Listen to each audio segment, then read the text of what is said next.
right?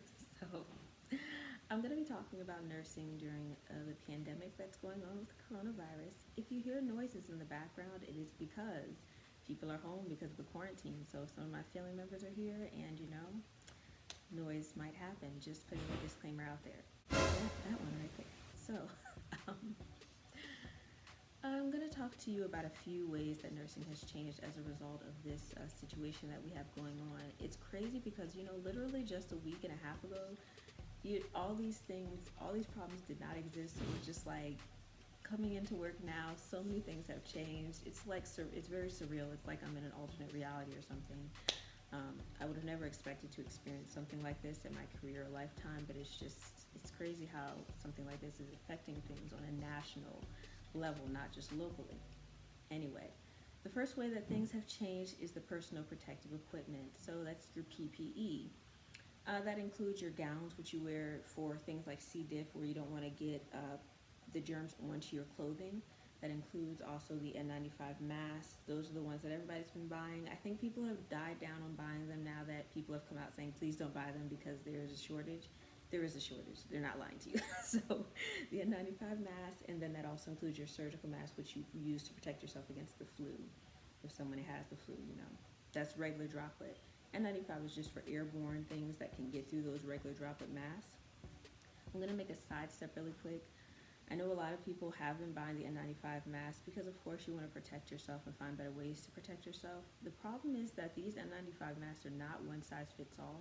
So literally, when you get into a job where you may be exposed to an airborne illness, you get into a room, you put on the mask, they put a helmet type thing on you, and then they spray something in there. If you can smell whatever they sprayed, the mask is not protecting you, so they switch to a different size or a different mask. Some people can't even wear the N95 mask at all. They have to wear like a hood to protect themselves because their faces are just not shaped for those masks. I say all that to say that if you are buying the mask, there's no guarantee that it's protecting you because you're not fitted to the mask that you're wearing.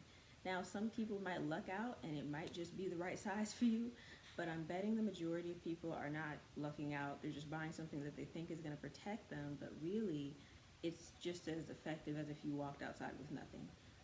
So, I mean, because it's not fitted, the spray they spray in there is symbolic of the airborne illness. If it can seep in through your mask, you're still being exposed. So I hope that makes sense. All right, so anyway, the way that it's changed is now instead of being able to, before you were able to just go ahead and grab an N95 mask when you're going into an airborne room or grab a droplet mask when you were going into a droplet room, or even when you felt like you were sneezing and coughing yourself. A lot of people in healthcare industry, you come in sick. It's just either you have exactly the amount of staff you need or you have too little. There's no in between, so if you call out, the problem is that, of course, you're now going to be short-staffed, and that's not really looked well upon in the healthcare industry. That's a whole nother video though. So anyway, you would come in, you might have a cough, you might have a sneeze, you might have allergies, so you just wear a mask, walk around the hallways, just protect yourself, protect other people. And now, of course, you cannot walk around the hallways with a mask anymore, and you can no longer just pick up a mask and, I'm going into this room. Now you have to go to the front desk or wherever the masks are being stored and locked away, get a mask, and you really are just getting that one mask just to go for that one use to go to wherever the room is. And that has caused some complications in the care because, of course, the room that you might be going to is all the way down the hall. If the person wants something immediately, you have to run to the station that your mask is and run to that room and hope that everything works out before you get there. Anyway, so that's a whole different thing. And also now the CDC has come out with new rules and guidelines. So just literally a week and a half ago, you only could wear the mask one time, one use. You're going in there with your N95. The idea is that the droplet or the airborne illness has gotten on your mask, so you need to get rid of that and get out of there. Now, however, the CDC has changed the guidelines where some places, hospitals are saying you can wear it up to 8 hours. Some hospitals are saying you can use the mask 5 times. So that means you're going into the room, getting the airborne illness on your mask, taking it off, putting it somewhere where hopefully it won't infect other things around, putting it back on to go back in there for a total of 5 times.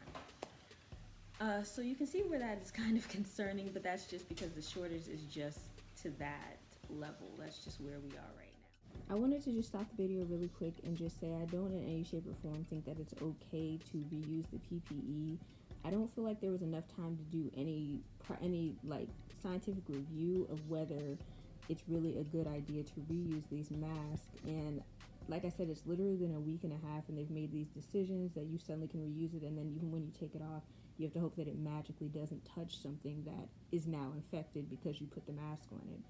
So personally, I've still been using one mask for one use because I can't see any other way, but I just wanted to bring up that that's a problem that we're having now. And also, of course, the guidelines for what you do for coronavirus has changed too. Before it was that you just wear an airborne mask and you're good, you got it. Now it's like, no, you're wearing everything. Airborne mask, gowns, goggles, or the shield. Everything is covered. We're not taking any chances, which I get. It's just interesting how things have changed so rapidly.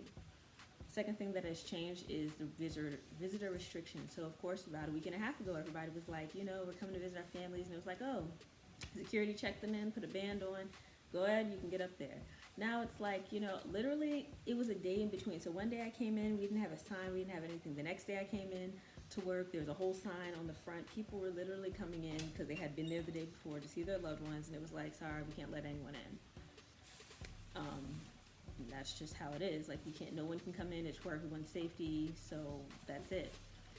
Which is really kind of, it's saddening, especially for the family. It's changed nursing because, of course, you're dealing with a lot of people who are more anxious than they were before. And I don't know, I can tell the difference between some of these patients without their family members. Some of them, again, are more anxious. Some of them are more down, and they'll actually tell you that because their family can't come with them during this hard time.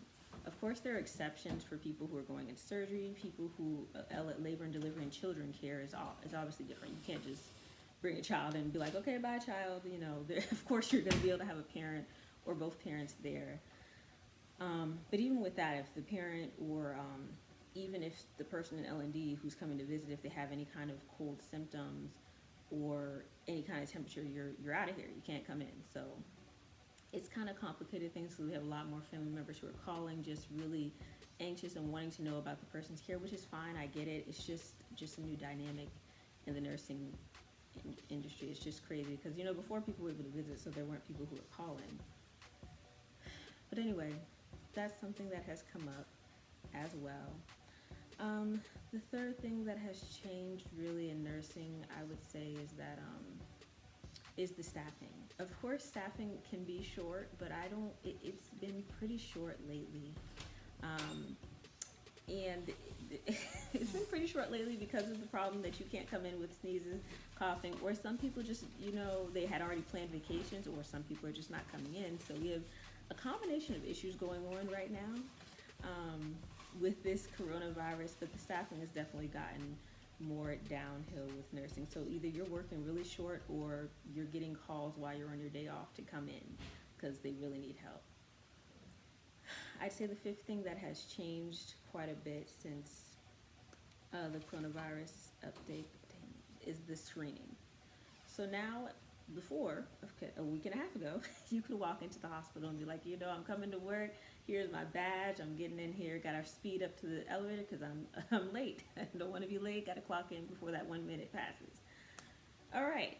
Now you go, so one side might be locked off for our hospital, one side's locked off, the other side you come in, you get screened at the door. Have you been out of country? Do you have any symptoms? Are you visibly sick right now? Let's check your temperature.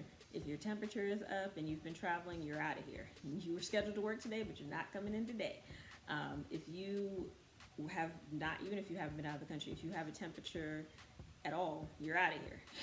you can't work today. If you have any cold symptoms, even if you really have allergies, like, I got allergies, I'm stuffy right now, but trust me, I'm okay. You're out of here. We're not taking any chances. So that's a whole new dynamic. It adds a little bit of time onto because if you're commuting to work and then you're trying to speed upstairs, you're not going to be able to speed quite as fast. So that's a problem. So anyway, I hope that this video helped you, and I hope that it brought some awareness to people who are confused. Have a great day, night, or whenever you're watching this, and goodbye.